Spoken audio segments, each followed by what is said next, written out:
Hello, everyone, and welcome into Next Round Ready. I'm your host, Chris. Today we have a very special guest, Dana Robinson. Dana, welcome to the show. Thank you for having me, and it's wonderful to meet you, Chris. So, before we get too deep into how to pitch, I know that's your expertise. I know that's your thing. A lot of founders have an issue with just finding the companies to talk to, the VCs. They have an issue building these relationships and connecting. Can you speak to the process of connecting and building that relationship from founder to VC? Process of connecting to the right investors starts with mindset. Hmm. In founders, if they come in with the mindset of building relationships, then it's a lot easier to find the right people. This isn't like selling a product that's a quick sale. Investors invest in founders that they know and like and trust. And so they want to get to know you. Hmm. Networking, warm introductions, meeting people at events, all of that is so much more effective than cold emails or cold LinkedIn messages, because this is the start of a really deep relationship. If you're going to work with an investor for maybe 10 years, you really want to make sure that they're a fit for you, and they want to make sure that you're a fit for them. So the first thing that I encourage my clients to do, and any founders that I meet, is to create an ideal investor profile. Kind of like if you talk to a marketing manager or hire a marketing consultant, they're going to ask you for your ideal customer profile.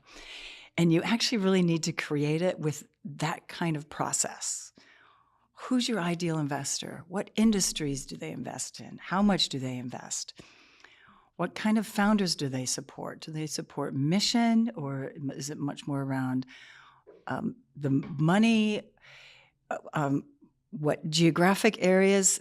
Based on what you need, that's the kind of profile you build. And then you're kind of going in there trying to find the right fit, as opposed to just, spamming and send me, I want here, send me money. You really want to make sure you're talking to the right people, or otherwise it's just a waste of time.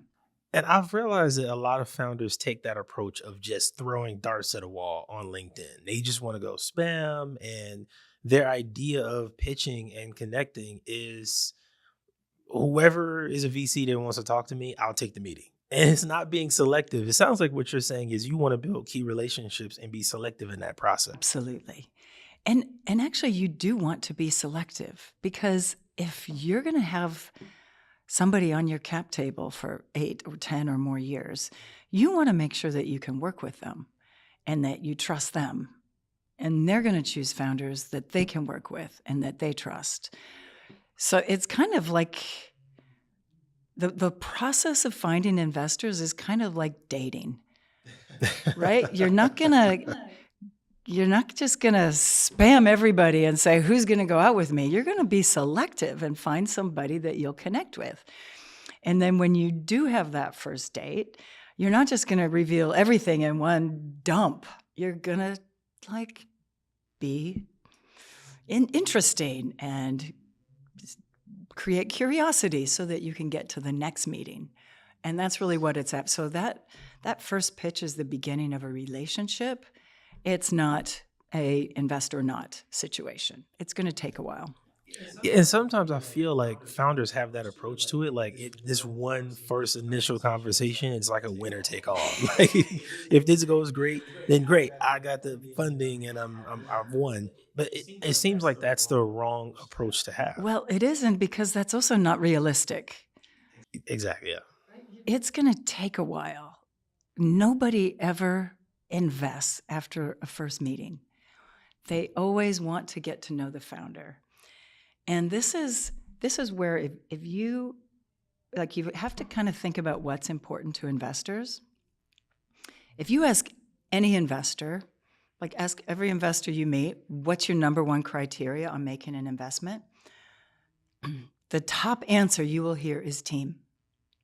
Team, really? They invest in teams or founders that they have confidence in their capability, and that they're going to be committed to this venture.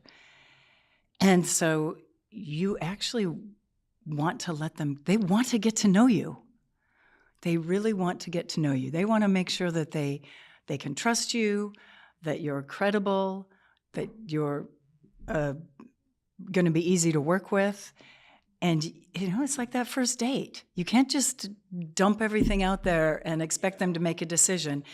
If you can just leave them curious on purpose, like, here's what I'm building, here's my vision, and be really clear in that initial pitch so that they're curious, they want to ask questions, they want to have a follow-up meeting, you're a lot better off than people that get too excited and try to throw in too much information in their pitch.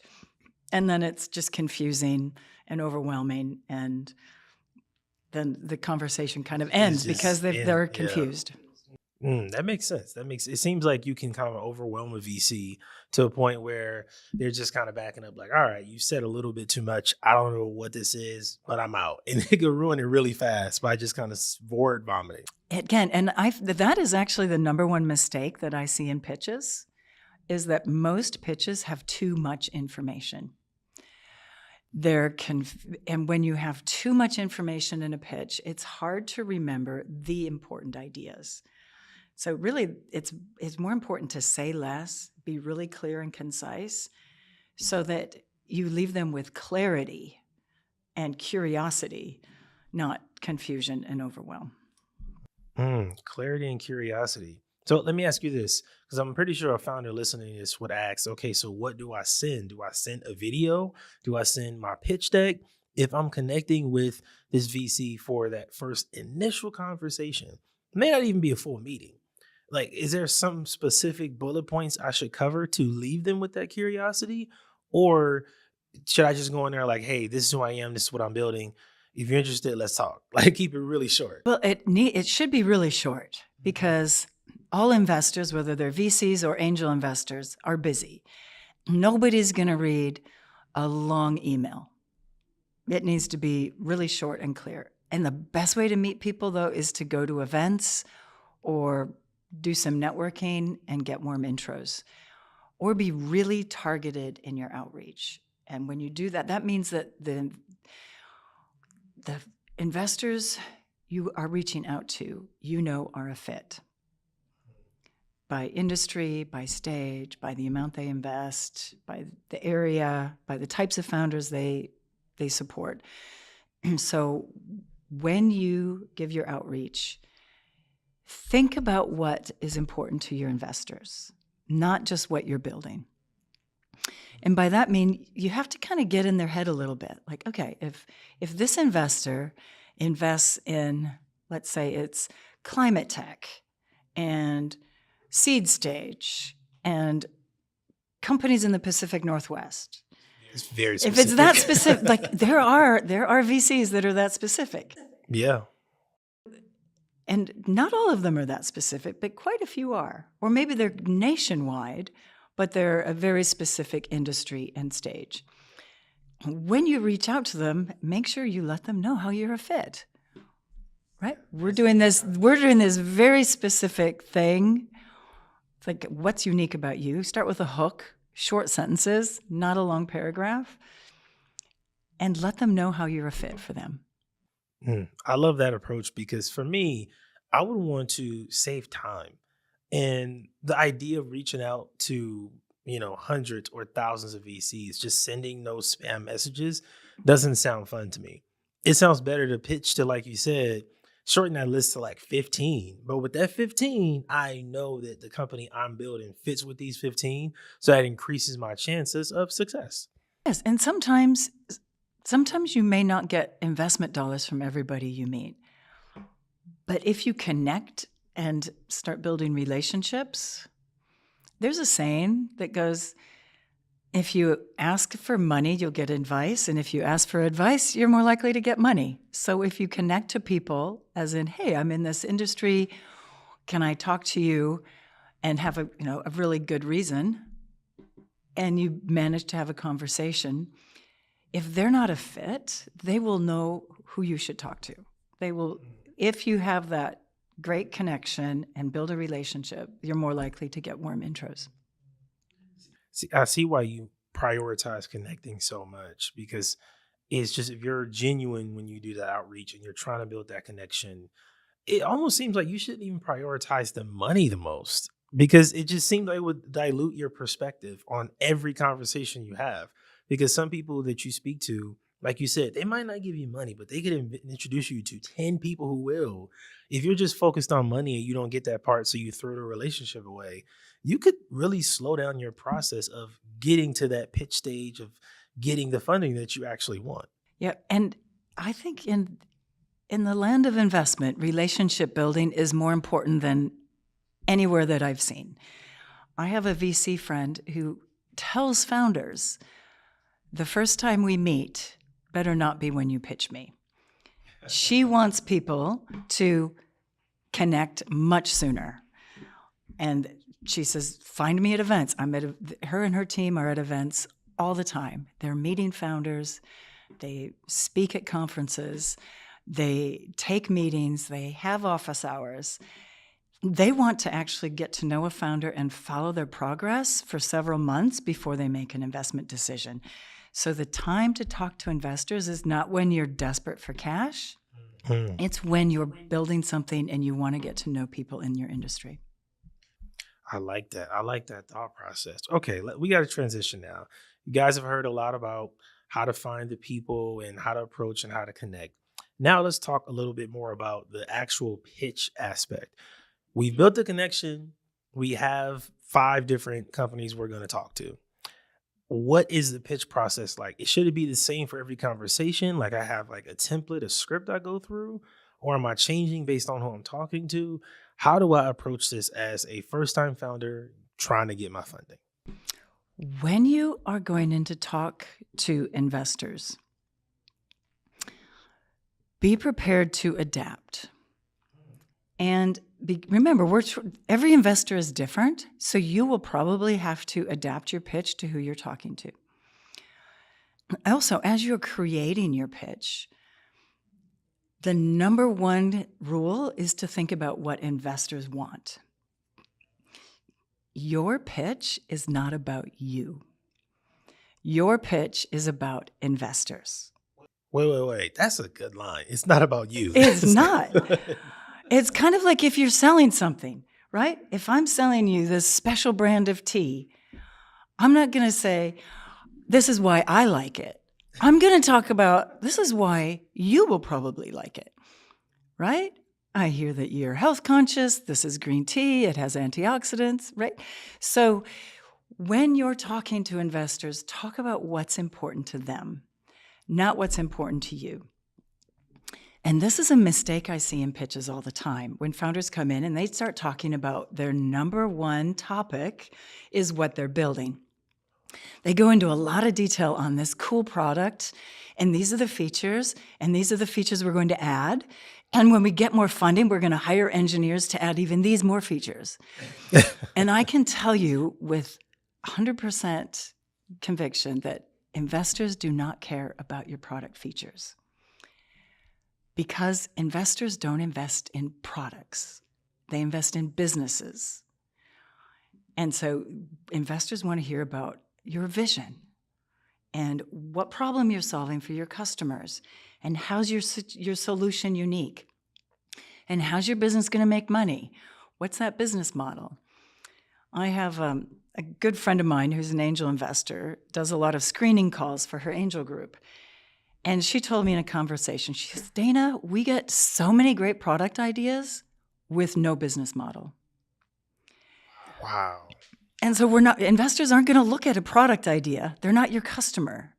They want to know what's the business? What's the business model? How's it going to grow? What's it going to look like if it's wildly successful? That's what should be in your pitch. That's an interesting point on not having a business model. Because I think sometimes founders do get so caught up on the product and the ideas. I've seen some pitches where they focus like 3 or 4 slides, I kid you not, on like the design. It's like you didn't talk about the problem, the size of the market, what the best case scenario looks like in terms of growth and scale. And it seems like you as a founder, you have to have sort of a roadmap of where you want the conversation to go before it starts, because the people you're talking to are going to help you guide it. You kind of have to have a plan before it You starts do. because you don't want to just be off the rails in there. Yeah, you do need a plan before it starts. And it actually starts with mindset. If you get yourself in this mindset of investor focus, my pitch and my delivery is going to be entirely focused on for the benefit of investors. And so this, you're like, yeah, okay, what's investor focus? If you haven't heard of it before, it's because I made it up. But this is what it means. Well, I told you what it means. Like, it means everything's focused on investors. It's like if you're giving a presentation, you're going to think about who's your audience. In this case, it's a pitch. Who's that investor? What's important to them? What's meaningful to them? What are they going to want to know about? Remember, you've created this ideal investor profile. So thinking about that investor, if they're an impact investor, you need to talk about the impact. If they're all about growth and software and tech, you need to talk about that. You need to make it really clear why they should be excited about this. And then follow that path of what investors want to know. Really dig into, make that problem really clear.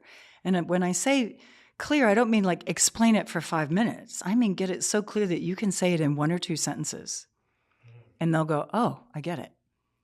So, and that takes time, having that clarity. But to create that map, that narrative of a pitch, requires a lot of brainstorming and planning. Don't start on your deck. Create that narrative first. Whether you storyboard it across a whiteboard or put Post-it notes on the wall or just do a lot of writing and brainstorming with your team, plan out the narrative first so that you can explain your problem, your solution, this market opportunity, why now, and your business model, every section of the pitch in just a couple sentences each, so that you can be really clear and concise with investors. I like that. I like the idea of planning the narrative before making the deck, because it's something where you could lose focus really fast trying to make it look pretty. And how many slides do I need? Should I put this many words on it? And that's just going to be a lot easier when you already have a narrative to follow. When you already have this is what I want this to look like. This is what I want to say. This is the order in which I want to say it. Like when you have that, then making the deck is just a cakewalk. It is. And also and then on the delivery side, if you practice it first with just the narrative and no deck, that's where you can really test it. You can test, is this the order that it should be? Is this the story arc that I want? And by practice, you mean practice just speaking the narrative out loud? Absolutely. Practice it out loud, record it, watch it. Does this make sense? Really make sure that narrative is very clear before you even start on the deck. And add stories in there, because stories connect at a human level, and they're more memorable than just a bunch of data. So plan out how, like as if you were creating, this whole story. What's the story arc from beginning to end, that the whole thing makes sense, and somebody who's not familiar with your business or your industry will understand it. And after the investor hears that story, they process it. Man, that makes sense. Then they'll be interested possibly in investing in you. If you can talk about the problem, give an example of somebody that faced this problem, your solution. And this is another question. This is a personal one for me. I'm not gonna be honest, because I'm always wonder, like, should I be pitching to a investor after I already have customers paying for this product, so I can say this is a solution and we're solving this problem right now in real time?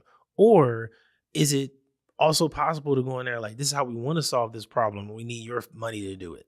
It's much better if you're talking to investors after you have some customers, so that you can give a really credible and clear story on that problem and solution from the perspective of a customer journey. This is what their pain point was, where they were stuck. This is the outcome after we worked with them. Yeah, And and that that adds it's just so much more clear what they yeah, and do. it seems like the narrative part that you're speaking of would be so much easier to follow. I wouldn't feel pressure if I'm talking about a problem and my product being the solution. I would have multiple examples to really rely on at that point. Now it's really easy. So if I connected with the investor, now I'm telling them the story. Is there another element of the pitch that we haven't discussed yet? Like, I don't want to go to the end for the full ask. Not there. Before we get to that point, like what's that in between time like? Well, the in-between time depends on your story arc, right? You at some point, yes, you're gonna talk about your product, but do it from the perspective of benefits to customers, not product features. I I challenge you to give your pitch without mentioning any product features. Talk Oh, that's about a benefits. challenge. Benefits instead. That's Benefits are so good. much more interesting than features. And then at some point in your pitch, make it clear why now. Market opportunity is so much more than market size. It also should include, like, why is this an opportunity now? Maybe there's a trend in the industry that you've noticed because you're an expert that this is going to be real, this is picking up, and this business is going to capitalize on that. Or if there's something going on in your industry or in consumer behavior that it's like, this is why now. And back that up. That is credible. And also, why you?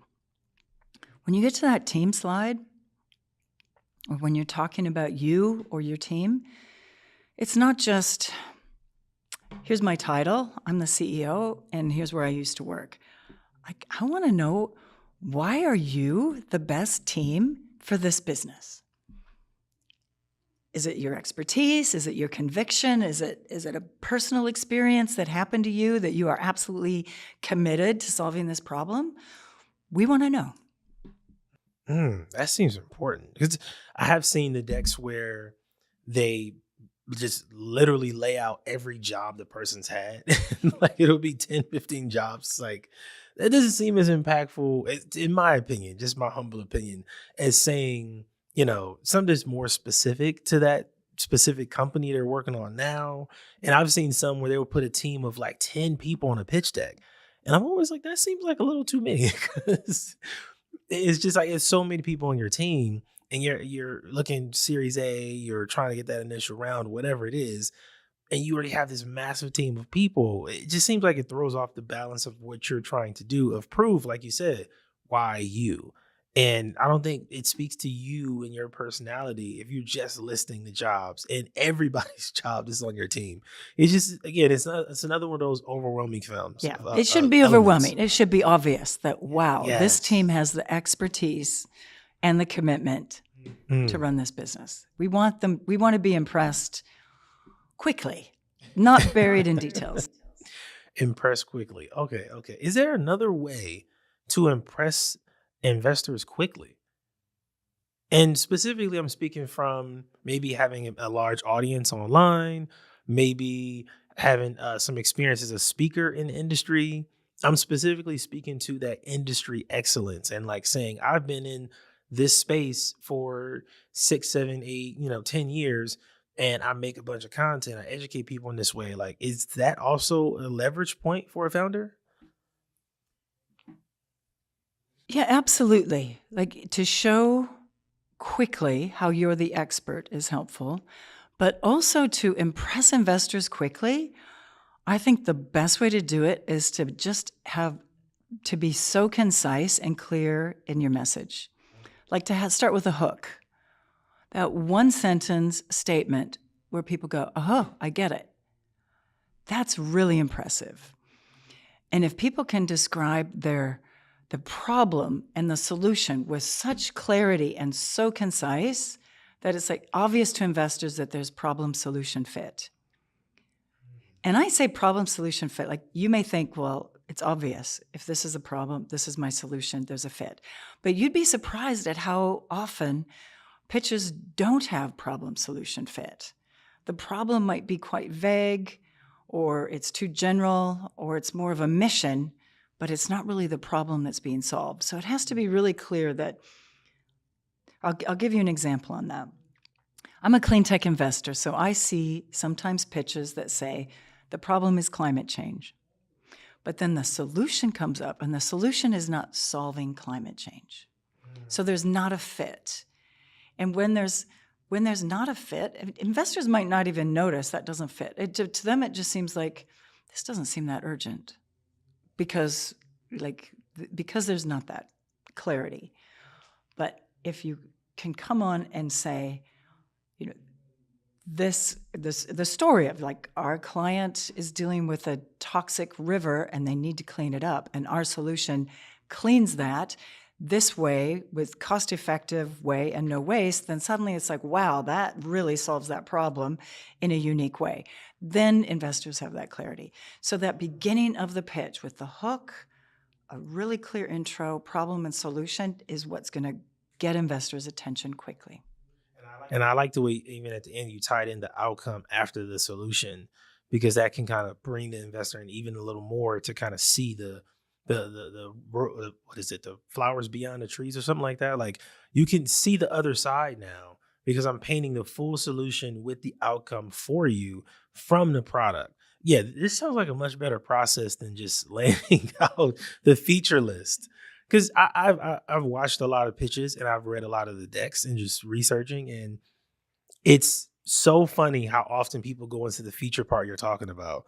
And I think some of it in their mind as a founder, it's impressive to them. So they're like, oh, this is going to be impressive to the investors. And you know, and that's true. Like, and I totally get it. It's human nature. We love to talk about what we know and what we're excited about and what we're working on. But this is where if we get ourselves in that mindset of investor focus, okay, investors are not building what I'm building. What are they interested in? They're interested in understanding the problem, solution, and what's this market and how is this going to make money? How can I describe that and still capture my vision? Vision is so much more compelling than features. So that's like you have to really think that before you start creating your pitch. I love the way you broke that down. Vision is more impressive and compelling than features. Yeah, because I think in all of online business, because we're online, it's just a habit to go straight to the feature list because you think that's what people are buying. Like with all the AI stuff, people are not buying AI. They're buying the outcome and the speed at which AI can solve their problems. That's it. So AI is just kind of a label you can use to convey that. So man, this was a really good conversation. I know you got to run. We don't have you all day. Where can founders find you if they want to connect with you and get more insight on pitching? Well, they can connect with me on LinkedIn, Dana Sather Robinson. I'm the only Dana Sather Robinson on LinkedIn. I also have my website called pitch4impact.com. That's pitch4impact.com. And there's even some free classes that you can sign up for through my website and just watch and learn a little bit more. And from there, you'll be able to send me an email, and if you have any questions, happy to chat. I love that. Well, Dana, thank you so much for being on. This was just an amazing conversation. I personally learned a lot. We appreciate you. Oh, thank you so much. This was a wonderful conversation, Chris. I loved it.